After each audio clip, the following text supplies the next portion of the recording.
Alright, so I'm going to be doing a review today on this Realtree bait casting rod. I found it at Walmart. I'm not sure really where all they're selling it right now. But it's only a $75 combo. So, you know anything about bait casters, that's really cheap setup. Real quick too, I just want to mention this rod sleeve I got on it. Found these on Amazon. I found on the Florida trip, and same thing when I did that $1 million Bass Pro tournament in Tennessee, that driving in a car with all your rods crammed in there, they all get stuck together. So like in Florida, especially when we're pond hopping and jumping all around and stuff, it's kind of a pain to untangle all your rods every time you stop. So I know they sell these all over the place and a million different people make them, but I just want something cheap and fast so I could get them. So I'll put the Amazon link. I know it'll be on the website, and I'll try and see where else I can put it too. I've got a affiliate link now too, so I get a little money off the sale if you end up purchasing them. But yeah, so this rod, the rod's a 7-foot medium heavy, which another thing you'll find too with cheaper baitcaster setups, they're hardly ever 7 foot long. Usually I know like the Black Max is maybe 6.5 feet or something like that. You can find some loose ones sometimes. They're all 6'10", so it's usually pretty rare to find a 7-foot rod for under $100 bait casting setup. So yeah, the reel is a 7:3:1 gear ratio. I've got 20-pound braid to a 12-pound fluorocarbon leader. Gonna be throwing a chatterbait with a paddle tail Rage trailer. And so yeah, I'm out at the farm pond. I'm gonna see if we can hook into a couple bass, but this is basically just gonna be me getting my first impressions on this rod. All the handles and the reel handles are all cork, which I've never had on a bait casting combo before.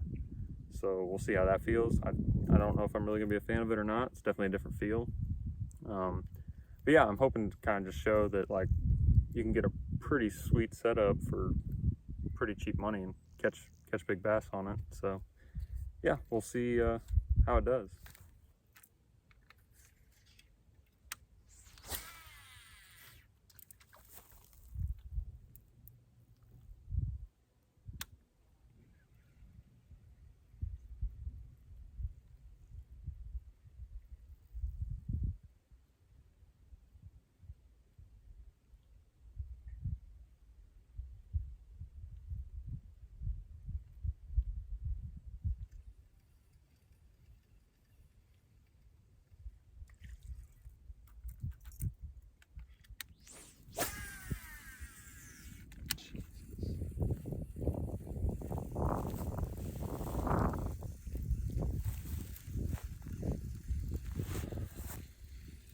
Alright, so initial thoughts.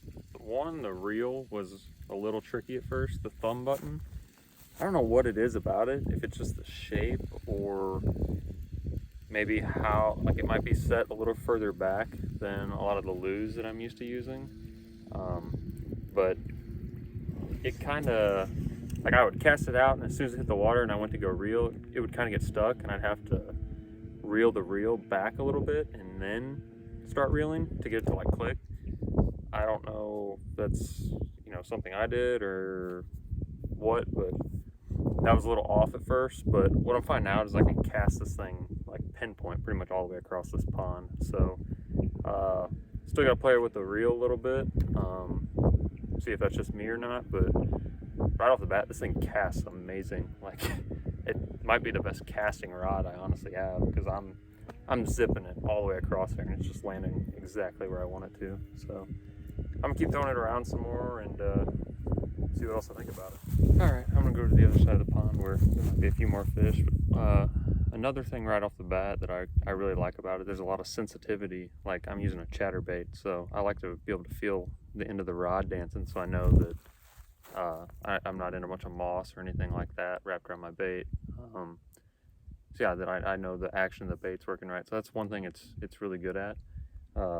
The reel though, it's kind of making like a little bit of I don't know know if it's just the cheap, crappy braid that I have on it, but it's like awful noisy while I'm reeling. So I'm not really sure what that's all about. Yeah, overall, I'm pretty impressed with it. I honestly was kind of expecting it to be on the lower end, like a Black Max, and not really be worth the crap, but the castability of it is just kind of the selling point for me. So I'm gonna move to that side and we'll see if we can catch anything.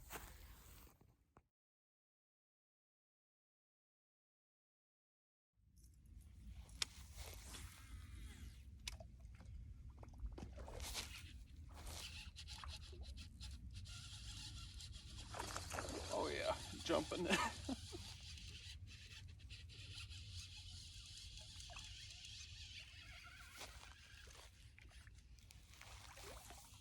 Good bass there.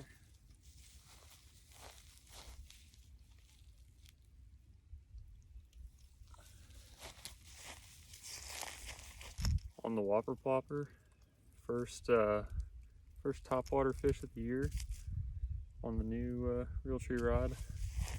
Hooked up pretty good, and that's the first time I've caught a tagged fish too. So number 86. I think that's actually the last one I tagged. I'll have to look, but I'm not gonna weigh him or measure him again. It's only been a few weeks, but yeah, pretty impressed with the rod. Right there in the bottom of the mouth.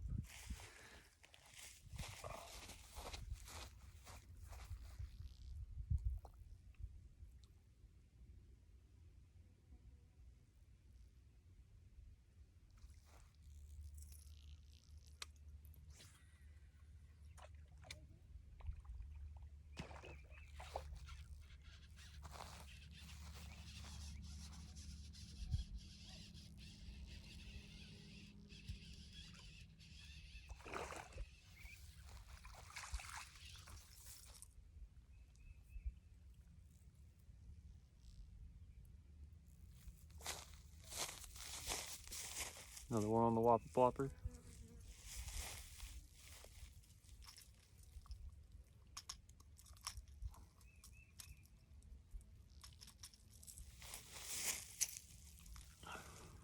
Go get them tagged. Alright, so that's going to do it for this review. Overall, I'm super impressed with the rod. I threw a chatterbait on it, a jig, spinnerbait, Texas rig worm, this whopper plopper. And overall, you know, they all did pretty good. The spinnerbait was a little too, you know, I pretty much throw a half-ounce spinnerbait all the time. That was a little too heavy for it, just because, you know, the sensitivity on the end of the rod. But every other bait worked great. So overall, I'd say this is definitely an excellent beginner starting out rod. And, you know, it's, as much as I fish, something that I plan on using quite a bit moving forward. So pretty good rod, super lightweight, casts super far. You know, the reel's iffy, whatever, you know, that's to be expected. But yeah, I would definitely recommend it to someone. I'd probably give it a 7 or 8 out of 10. I mean, it's not perfect, but for the price, yeah, it's right there. I mean, it's competitive with, you know, the Lures that are just a little bit more expensive than this one was. So yeah, check it out, I guess. And hope to be doing some more videos like this with just cool stuff I find, and letting y'all know what I'm using and what I think. So thanks for tuning into this one.